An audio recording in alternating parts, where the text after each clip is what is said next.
Привет всем книголюбам, меня зовут Даша, и я люблю читать, и это мой книжный влог. И этот книжный влог будет о книге Яна Филиппа Зенкера «Искусство слышать стук сердца».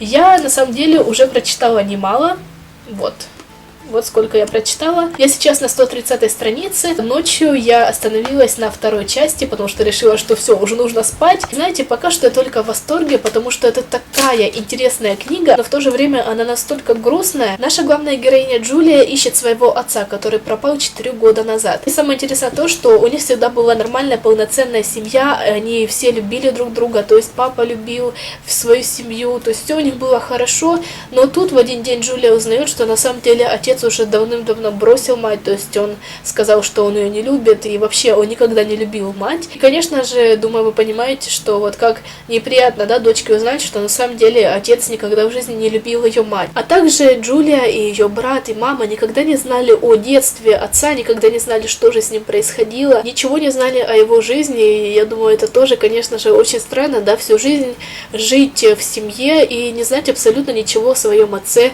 кем он был, кто его родители, она ничего не знала, и никто в их семье не знал ничего. И вот Джулия отправляется на поиски своего отца, там она встречает старика Уба, который ей как раз-таки начинает рассказывать все о Дине. Дин — это отец Джулии. Оказывается, что у Дина была очень суеверная мама, которая верила просто только лишь предсказаниям астролога. То есть, что бы в ее жизни ни случалось, она шла к астрологу и спрашивала его, там, правильно ли это, делает ли то, делает ли все. И самое интересное то, что Тин родился в субботу, декабря, а Мья-Мья, так звали маму, считала, что это очень плохой знак, так как это сказал астролог. Кстати, очень интересные имена в этой книге, например, Мья-Мья, Тин-Вин, Уба. И когда Мья-Мья пошла со своим мужем к астрологу, чтобы узнать, вот что с их сыном, астролог сказал, что их сын будет приносить им большую неудачу, что он постоянно будет доставлять дискомфорт родителям, что и вообще, что у него будут проблемы с головой, а точнее с глазами. И в один ужасный день, когда Тину было примерно 4-6 лет, я не помню сколько точно, его отец умирает, а Мья-Мья просто бросает сына, она оставляет его сидеть просто на пне и уходит, просто-напросто берет и уходит из дома. Сейчас я сняла одно видео, и я очень хочу уже читать, потому что мне безумно интересно, что будет происходить дальше, потому что мальчика подобрала, так сказать, соседка переехала к этому мальчику, и они начали вместе жить. И, конечно же, дело в том, что мальчик ослеп. Джулия пока не знает, как реагировать на эту историю, она не очень-то и верит этому старику. Представляете, да, какой-то непонятный человек рассказывает тебе о твоем отце. Короче, как-то даже жутковато читать эту книгу, потому что вот столько секретов, тайн, но это именно то, чего мне хотелось читать. Мне хотелось именно семейной тайны. Вот она здесь, моя семейная тайна. Я чувствую, что книгу прочитаю очень быстро, и мне даже жалко, что я прочитаю очень быстро, буду стараться растянуть удовольствие, буду включаться к вам специально, чтобы растягивать удовольствие. И вообще, мне хочется снимать этот книжный влог, потому что мне потом хочется его пересматривать и вспоминать свои эмоции от этой книги. Все, пошла я, наверное, все-таки монтировать видео, потому что его нужно выложить сегодня, а потом уже вечерком буду читать. Вот что мне нравится в этой книге, так это атмосферность. Например, я, когда читаю книги, обычно никогда не могу себе представить, что происходит. То есть многие, когда читают книги, они реально прям представляют, у них перед глазами происходит все то, что происходит в книге. У меня такое очень редко. Но сейчас просто описывался дом Уба, и я будто бы оказалась в нем. Меня это очень удивило, очень красивое описание, очень красивый язык написания книги. Вообще, я редко люблю описание комнаты, описание природы, вообще не люблю описания, но только не в книге «Искусство слышать стук сердца». Именно здесь описания настолько интересные, красивые, что хочется читать и не останавливаться. В общем, мне сейчас нужно идти гулять с собакой, и я не знаю, как мне остановиться, потому что хочется и читать, а собаке хочется гулять. Собака или книга? Собака или книга? Или собака. Чувствую, что, конечно же, придется выбрать собаку, но я все равно с ней выйду не больше, чем на 5 минут, так что скоро вернусь и буду читать.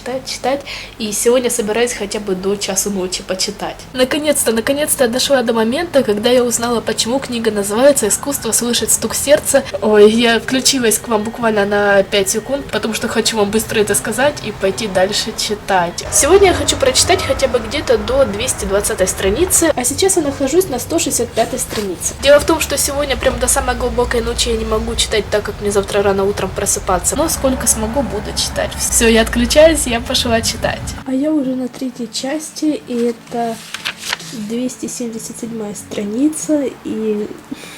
В общем, это тот человек, который собирался дочитать примерно до 220 страницы. Да, книга меня очень увлекла, и я не смогла удержаться, и решила, что все-таки стоит дочитать до 3-й части. Время еще, кстати, не позднее, всего лишь 23:14, но, опять же, завтра рано просыпаться, и я хочу немного посидеть в интернете, наверное, сейчас, потому что вот читала книгу, и как-то времени на интернет особо у меня не было, даже не то чтобы времени, а, наверное, желание. Но все-таки сейчас себя как-то от книги попытаюсь оторвать, и все-таки зайду немного в интернет, почту проверю. Теперь я хочу положить закладку и посмотреть, сколько же мне осталось и сколько я прочитала. Прочитала уже, конечно же, большую часть, осталось всего 100 страниц, и мне очень жаль. Я же собиралась все-таки растягивать как-то книгу, но вот не получилось. Думаю, что завтра-послезавтра дочитаю, но точнее завтра я еще вряд ли дочитаю, а вот послезавтра точно. В общем, все, я пошла в интернет и спать. Всем доброе утро, я все в том же месте, но сейчас уже утречко, солнышко светит из окошка, я пью кофе. Да, у меня кружечка с принцессками. Но я люблю принцессок. И сейчас пока что ем печенье, потому что сейчас только, наверное, часов 8 утра. И я собираюсь часов до 10 почитать. Думаю, что половину вот этой части прочитаю. Так что очень хорошо, что у меня выдалась возможность почитать с утреца. Я этому очень рада. Начинаю, открываю. Конечно, рискованно есть печеньки и пить кофе над книжечкой, но я постараюсь как можно аккуратнее это делать. Все, последние строчки я читаю, и книга будет закончена. Я просто решила, что вам нужно это сказать. Не знаю, зачем я сейчас включилась. Мне ничего даже не хочется говорить, потому что хочу сказать все в итогах, которые сейчас буду снимать или же чуть позже. Я знаю, что у этой книги есть 2-я часть, но я не знаю, буду ли я читать, но скорее всего да. Герда тоже читает вместе со мной. Нам очень даже весело. Но ее расстраивает то, что я читаю книжки, а не чешу ее. На самом деле, самое интересное то, что Герда всегда со мной смотрит все сериалы и читает книжки, так что мне лично кажется, что она в теме всех моих увлечений. Да? В теме ты? Ой, вы, бражуля, что тебе гладить нужно? Тебя нужно гладить, Герда? Передай привет моим зрителям. Мне кажется, она передала вам привет. Все, это конец, я дочитала полностью книгу. The End.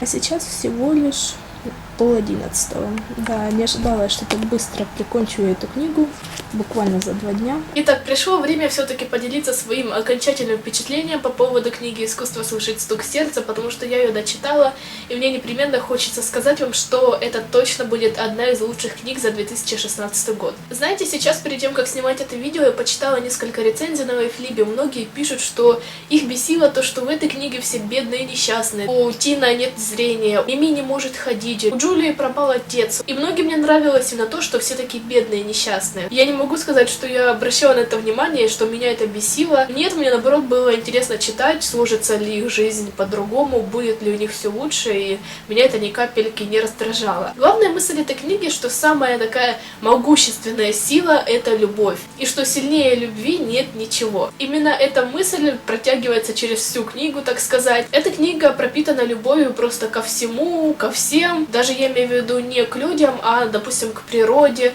каждому там шолоху листочка, каждому жучку, сверчку. В общем, сильно много мне рассказывать нечего, я просто очень хочу, чтобы вы тоже прочитали книгу «Искусство слышать стук сердца». Концовка книги была такая очень милая, одновременно грустная и веселая, даже не знала, как реагировать.